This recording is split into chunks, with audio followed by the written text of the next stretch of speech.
Welcome, Sweet Life CBD. Hey now. Hey now, I guess. Okay, so obviously you're a Stern fan. Oh yeah. Okay, great. Okay, so you reached out to me. It was a really nice email about your products. Okay, so just tell us a little bit about Sweet Life CBD. Well, at Sweet Life, we're kind of a unique CBD company. Most CBD companies that are out there are just throwing CBD into a gummy or into a capsule or into an oil. What we do is we kind of add CBD along with other high quality supplements that kind of work together with the CBD very well. Okay. We have three main capsules. We have one for energy, one for sleep, and one for just kind of your everyday relax type of address anxiety and just overall well-being. I have a friend named Eric here. He threatened to kill me a little while ago. Oh no, Eric. Oh, Yeah. my God. Eric, Well, would you be listen, open to this? Elisa, the caveat is I've only ever had two people killed. One time was in LA with the Jewish mafia, and the other time was with the FBI in Seattle. And so I've already used up all my cards, so I could never have you killed. Okay, could it help someone like that? What do you think? Yeah. I mean, I was watching a little bit of your past shows, and a lot of these Kermitarians could really use this product just because they're just generally they just generally need to calm down a bit. Yeah, is that why you reached out to me? Because you noticed that we needed a little help? Yeah, I mean, your guests they get a little crazy, and they need to I, just I, chill. I did have a question for you. I Yeah. think you're bluffing, Sweet Life, with the amount of people that you're looking to save with your product. I think you're bluffing, and I wanted to call your bluff just for what it is. All right. Just man to man, and ask you. I mean, how many people do you really think, as far as human lives? Because I've saved a lot of human lives since I started this podcast with Elisa. We've saved a lot of lives. How many human lives do you think you could really save with that product? Well, if everybody was on it, I could save a whole heck of a lot of lives. That's true. We just got to get the word out. So if you're watching this show, obviously tell your friends, buy the product. Once I get the product, I'm gonna be taking it every day. Okay, Eric. He's being weird. All right, let's bring up oh, he's calling me. Kermit and Friends, how can I help you? Hey, Elisa, this is Eric. I know. One thing I've learned from talking with Elaine or just life in general is, the sex parties in Los Angeles are not going away. And so I was wondering, Natalie, I've always wanted to be a big rock star. You've got this great show on the air. How do you get an invite to these wild sex parties so that you can be part of the entertainment industry? All right, great question. Okay, you don't really have to answer that, but I was just curious, if somebody wants to be on your radio show, how do they do that? They can email me at njansen@mkeradiogrp.com or just go to 1029thehog.com and fill out an inquiry. But listen, I will answer Eric's question because like I said, this is the easiest thing for men to troll because when they're insecure, they probably have little wieners. So they're like, very insecure. Let me just try and make this girl feel uncomfortable. I've heard it all. I'm actually offended that I haven't been invited to sex parties. So I'm not as cool as you might think. Okay, so if you have a sex party, reach out to Natalie on Instagram. She's Natalie on air, and you can invite her to a party because she hasn't been invited to one. So there she is. She's going to be right there. She's a great Instagram. She's beautiful pictures. We have some people from the past coming by, like Eric here. Eric, Hi, darling. Lisa. Great to see you, by the way, Lisa. You're looking great. You're looking wonderful. Thank you. So are you back for good? What happened to you? Where were you? Yeah, I'm here to stay. You're here to stay? You're a Kermitarian? I'm a Kermitarian for life. But how come you left? Well, it was, it was one of those things. I just needed some space. We needed some space. The rabbis needed some space. And when your rabbi says, hey, you don't have to go home. You can't stay here. You say, all right, I've had to do this before. But yeah, you look great. Your rabbi kicked you off this podcast? Well, yeah, my rabbi is the head of the Jewish mafia. So you wonder, who's the head of the Jewish mafia? The head of the rabbinic court. So he's like a Supreme Court justice. But so yeah, that's the thing. You know, sometimes he told me not to be too pushy, you know, and I was too pushy. You know, he told me to have people's best interest at heart, and I didn't really have their best interest at heart. I'll be honest. I thought I cared, but I didn't give a shit really. You know. Also, fuck that Andy guy. You know, fuck that guy.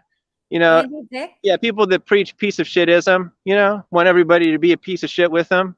You know, well, we need to be preaching Judaism, the way of God. You know what I'm saying? If you ask the Hells Angels, what do you believe in? They believe in God, not pieces of shit like you, Andy. So you stay in your camp while we stay in our camp. You can go build Microsoft, you know, but you will never be building Apple with us, okay? And that's the thing about a push comes to shove situation like that. It really shows you who your real friends are. You know, if you drive a truck, then you are with me.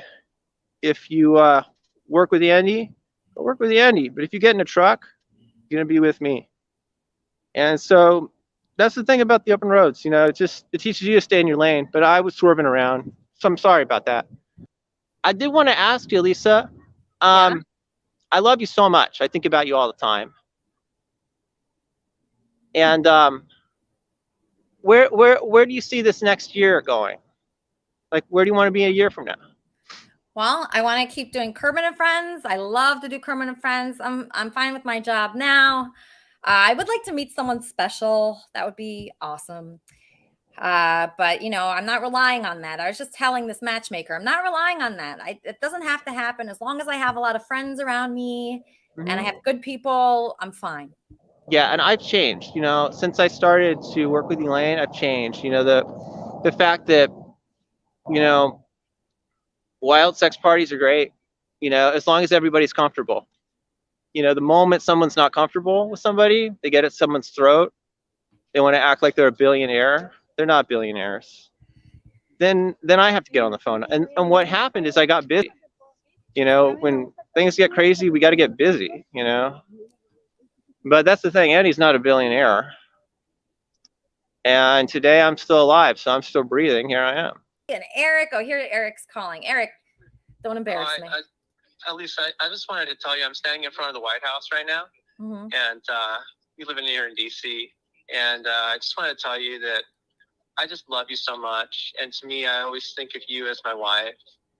You know, my wife away from my other wife, Elaine. And I also think of Charmin like my wife, too. All right. And if you're listening, if you want to become a millionaire, mentoring with a billionaire like myself, like Mark Cuban, like Lucas or Simon is a good way to become a millionaire. Coming your charm is not going to make you rich, and you could lose your life. I've mentored with billionaires with their own jets, and I almost lost my life recently because I was too pushy. I was not nice. And I promise to be a lot nicer to you, Lisa. Good. See, people can change, Eric. Do you think those criminals that are threatening Charmin can change and they can become better? Yes. Yeah. You can be rock climbing. Yeah. You can have a near-death experience. You can look back on it and say, you know what, it's in the past. I can manage the anger and the hate inside of me. I can take a big, deep breath, and I can repair my wingspan, and I can become a better angel in heaven. Because when I die, the next time, I'm not going to go to hell in a handbag with Charmin. No. I'm not going to go to hell in a handbag. I'm going to try my damnedest to go to heaven. If I don't make it, at least I'll get it close. Right? Charmin is not going to hell. She's a very nice person. And I don't know why you would say that, Eric. But about brain. Yeah, so that's the thing about what I heard over there. He sounds like he just lost his edge.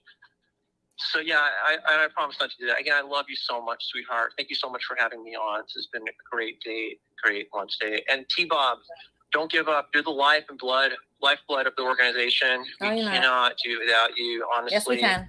You're right about Wheezy. Wheezy's very low level. He is a Who said that? No one said that. Way higher up than he thinks he is. And that's the thing, when you're very low level like Wheezy, you have a low level of training. Eric, that's not true. Eric, what are you saying right now? Why are you talking shit about Wheezy? You don't even know Wheezy, and he's new, and you're like, you haven't even been around. You don't even know one thing about Wheezy. How do you know anything? All right, never mind. Forget it. So yeah, he's so great. he made a bio about you and about Charmin and Bob and Andy Dick as well.